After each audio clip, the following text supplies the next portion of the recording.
Hello everyone, my name is Pieter Eyskens and I'm a fourth year medical student from Barts. I'm currently integrating in regenerative medicine and innovation technology at King's, and I will enter into the fourth year of the MBBS program next year. Today I will run you through infective endocarditis. I hope you enjoy this presentation and feel free to email me if you have any questions. Here's a quick summary of what we'll be seeing today. We'll start off with epidemiology, then we'll go into pathogenesis. We'll look at some risk factors of IE, its causes, how to diagnose it, the common symptoms, as well as how to treat it, and the prophylaxis. We'll also talk about the prognosis of IE and run through a case presentation. So, I always like to start out with epidemiology because it gives you a good overview of the importance and the relevance of the disease. IE is actually very rare, and there are around 3.4 cases per 100,000 people. However, there have been a reported increase across the literature by a couple of percentage points in IE. It's also important to note that the incidence of IE increases massively with age, as you can see in the diagram here. Right, onto pathogenesis. I never really understood all the signs and symptoms of IE before I understood the pathogenesis, so this section really is key. IE can occur in any area of the heart that is exposed to turbulent blood flow, for example, narrowed cardiac valves or settled defects. Turbulence of blood flow causes damage to the endocardial lining. This damage exposes the underlying collagen and tissue factor, and this forms a small blood clot, which is termed a non-bacterial thrombotic endocarditis, otherwise known as an NBTE. Bacteria that enter the bloodstream and hang around long enough will attach to an NBTE to form a vegetation. We will go through how this happens exactly in the causes section of this presentation. Other bacteria then attach to this vegetation and secrete extracellular matrix to form a biofilm. This biofilm can behave like a colony of bacteria. A number of bacteria can also detach and form septic emboli, which cause a number of different problems around the body, such as stroke or arthritis. On to risk factors then. The strongest risk factor for IE is having a previous episode of IE. This is something a lot of people forget and can easily come up as a trick question on an exam. It's also important to realize that around half of patients presenting with IE will have previously normal valves. Bacteria enters the bloodstream through dental procedures or infected cannulas. In these patients, the mitral valve is most commonly affected, which is also important to remember. Another risk factor is rheumatic valve disease resulting from rheumatic fever. It comes normally from inadequately treated strep throat disease or scarlet fever, and rheumatic fever therefore damages the heart valves, particularly the mitral valve. It causes around 30% of IE cases and happens primarily in developing countries where rheumatic fever as well as strep throat cannot be treated adequately. Prostatic valves and congenital heart defects are risk factors as well, as they cause damage to endothelial lining as per turbulent blood flow. Another risk factor is being an IV drug user. This is one that often comes up in exams, and the tricuspid valve is most affected in these or in this patient population. Other risk factors are procedures where there is often a lack of adequate sterilization, for example piercings, and therefore provide a way for bacteria to enter the bloodstream. Right, causes. So I used to be classified into groups acute and subacute. You'll still sometimes see this in textbooks, but today we identify IE by their microbial cause and treat it accordingly. So in terms of microbial causes, Staphylococcus aureus is the most common. It used to be strep viridans not so long ago, so in some sources you'll still see them saying that strep viridans is the most common.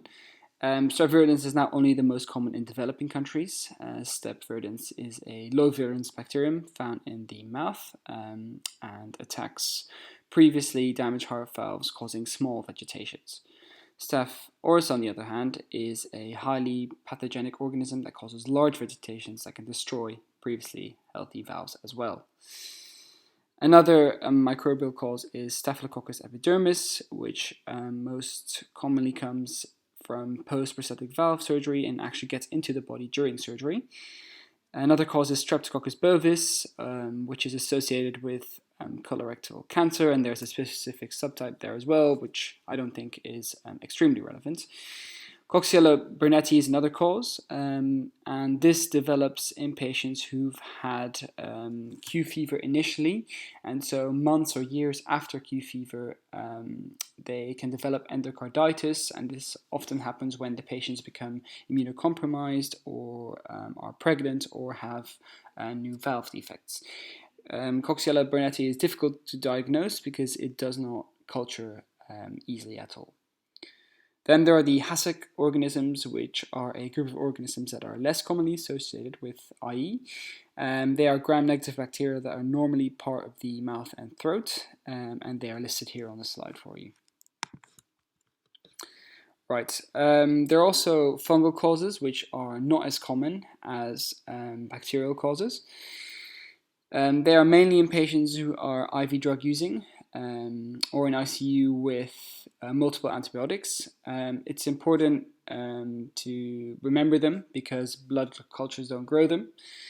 Another type of endocarditis, which is very rare, is Liebman-Sachs endocarditis, which is associated with systematic lupus erythematosus, or SLE. And in this disease, antigen-antibody complexes settle in the endocardium and cause inflammation there. And this typically happens in the mitral valve. Right, on to diagnosis then. Infective endocarditis is diagnosed through a set of criteria, termed the Dew criteria. These criteria state that endocarditis can be diagnosed if there are positive pathological criteria, there are 2 major criteria present, 1 major and 3 minor criteria present, or 5 minor criteria present. So the major criteria are 2 positive blood cultures for typical organisms of IE, for example, Strep viridans. Another criteria is persistent bacteremia from 2 blood cultures taken 12 hours apart. This can be any bacteria. 3 or more positive blood cultures of less specific pathogens, such as Staph aureus or epidermis. Positive serology for C. burnetii or C. Chlamydia psittaci. Positive molecular arrays for specific gene targets. Positive echocardiogram where you can see oscillating structures, abscess formation, etc., and new valvular regurgitation.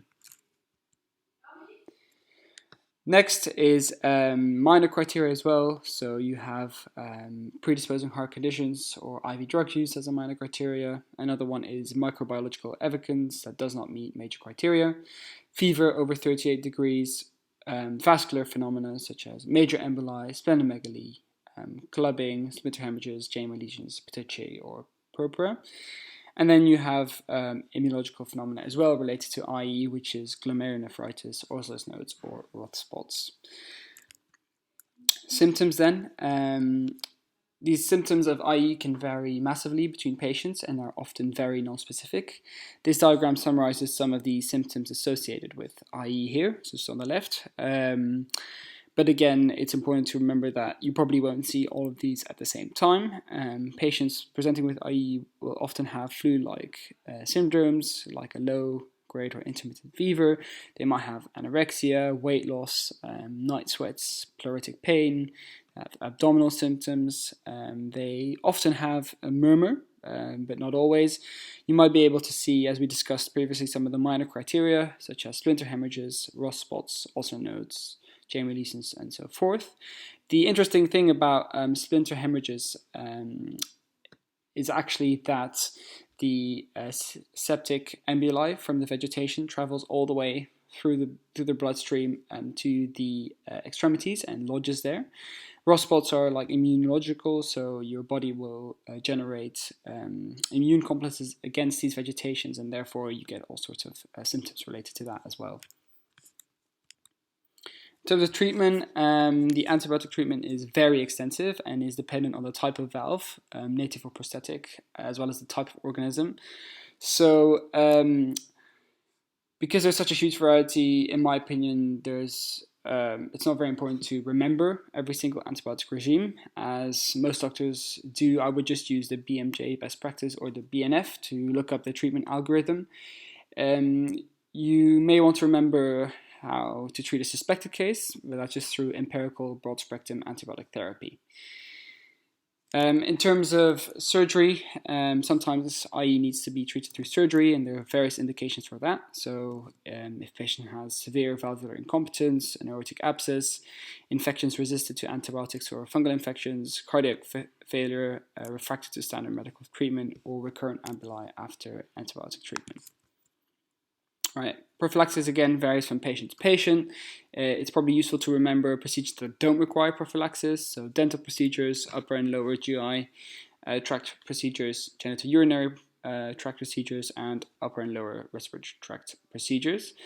The NICE guidelines suggest that any episodes of infection in people at risk for IE, so for example, if they have a dysfunctional heart valve, you'll have to investigate and give them prophylaxis for that, as well as a person at risk of IE receiving antimicrobial therapy because they are undergoing GI or GU procedure at a site where there is already a suspected infection. You should also give them an antibiotic that covers organisms which cause IE.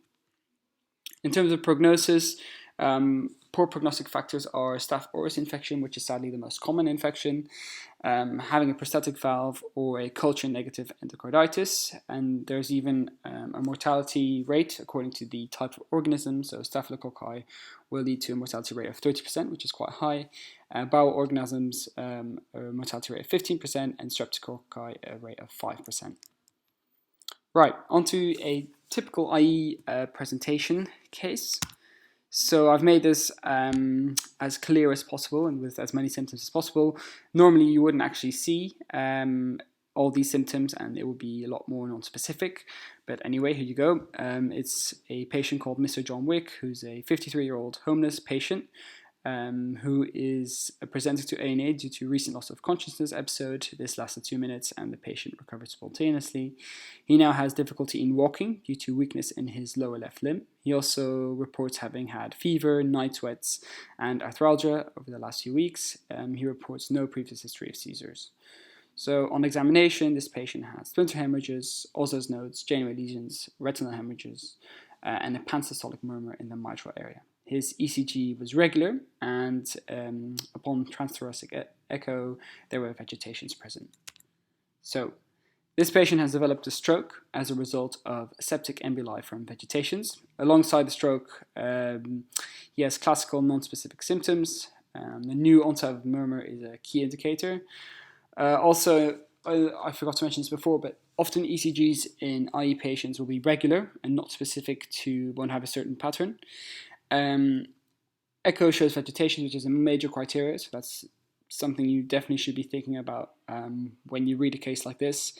But like I said, normally cases will be a lot more non-specific. So, SBA, which bacteria is most commonly associated with infective endocarditis? I hope by the end of this presentation you realize that this is now the Staphylococcus aureus, which is option D. Right, summary then.